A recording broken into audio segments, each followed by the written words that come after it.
6월 14일 라이드 앤 딜라이트 말씀 묵상 시작하겠습니다. 사랑하는 주님, 오늘도 주님을 향한 사모하는 마음을 가지고 이 하루를 시작합니다.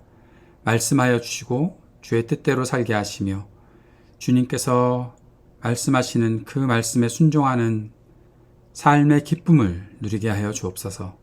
예수님 이름으로 기도합니다. 아멘. 시편 35편 1절에서 10절까지의 말씀입니다.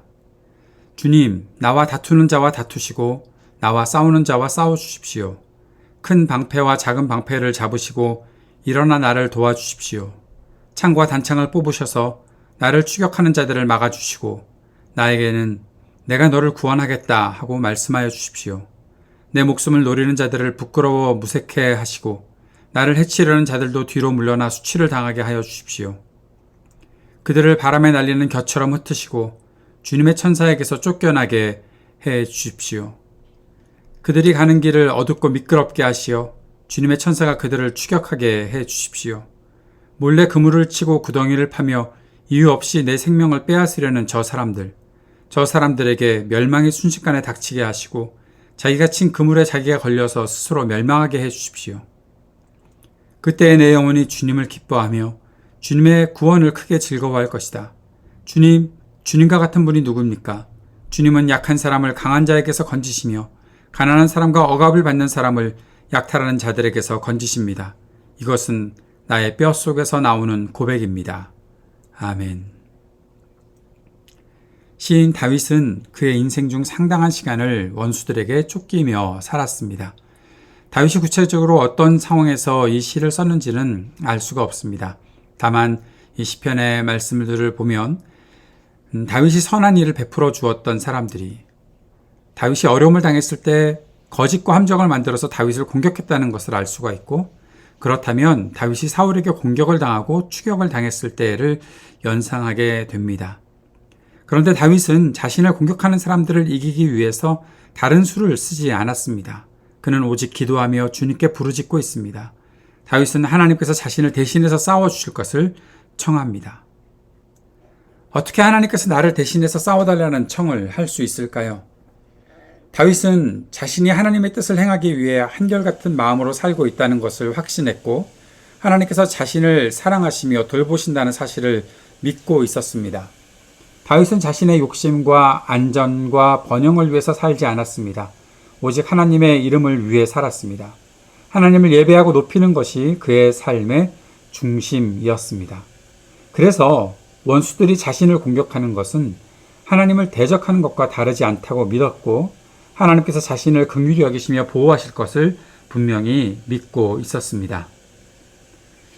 다윗의 요청을 자세히 살펴보면 하나님께서 다윗의 대적들과 싸우실 때 최선을 다해 싸워주십시오 라고 요청하는 것 같습니다. 다윗이 억울하고 분했던 모든 심정을 하나님께서 통쾌하게 갚아주실 것을 요청하는 것처럼 보입니다. 다윗의 이러한 요청이 너무 과한 것은 아닐까요? 하나님께서 과연 이런 기도를 다 들어주실까요? 만약에 하나님께서 이 기도를 완전히 들어주지 않으시면 다윗은 어떻게 될까요? 이러한 질문들이 생기지만 몇 가지 분명한 것은 있습니다. 다윗은 하나님 앞에서 정직하게 자신의 마음을 쏟아 놓았다는 것입니다. 그리고 다윗은 하나님 앞에 자신을 꾸미거나 자신의 마음을 숨기지 않았던 사람이었습니다. 다윗은 하나님에 대한 철저한 신뢰를 가지고 살았던 사람입니다. 그러한 다윗을 하나님께서 사랑하십니다. 다윗의 원수를 하나님의 원수로 생각하셨습니다. 그리고 하나님의 심판은 철저하게 하나님의 대적들에게 임합니다. 하나님께서 싸우시는 것은 의로운 사람과 가난한 사람을 위한 싸움이라는 사실을 알 수 있습니다. 어려운 일을 당할 때 우리는 어떻게 하나님을 향한 신뢰를 고백하고 있나요? 하나님께 어떻게 기도하고 있는지 생각해 봅시다.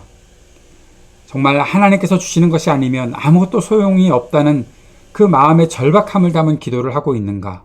아니면 막연하게 희미하게 기도하는 것은 아닌지 돌아볼 수 있었으면 좋겠습니다. 사람의 방법으로 어떻게 이루어질 것이라는 막연한 기대를 버립시다. 하나님께서 행하시는 완전함을 더 사모하고 간절히 구하며 기도할 수 있기를 바랍니다. 하나님은 우리에게 완벽한 승리를 맛보게 하실 것입니다. 말씀 기억하며 함께 기도드립시다. 우리의 기도 생활이 하나님께서 하실 일에 대한 철저한 기대로 하나님 앞에 정직한 마음을 쏟는 기도를 하며 살게 하소서 기도할 수 있으면 좋겠습니다. 우리가 끝까지 하나님 나라 복음의 일에 쓰임받으며 살게 하소서. 오늘도 기도드립시다. 오늘도 중보하며 전쟁이 그치기를, 아픈 사람들이 치유되기를, 우리 삶의 터전에 희망이 있기를 위해 기도합시다. 청년들을 위해, 약한 노인들을 위해, 소외된 이웃들을 위해 함께 기도합시다. 우리 교회가 주님께 쓰임받는 교회 되게 하소서. 기도하는 시간 갖도록 하겠습니다.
하늘에 계신 우리 아버지여, 이름이 거룩히 여김을 받으시오며 나라가 임하시오며 뜻이 하늘에서 이루어진 것 같이 땅에서도 이루어지이다. 오늘 우리에게 일용할 양식을 주시옵고 우리가 우리에게 죄 지은 자를 사하여 준 것 같이 우리의 죄를 사하여 주시옵고 우리를 시험에 들게 하지 마시옵고 다만 악에서 구하시옵소서. 나라와 권세와 영광이 아버지께 영원히 있사옵나이다. 아멘.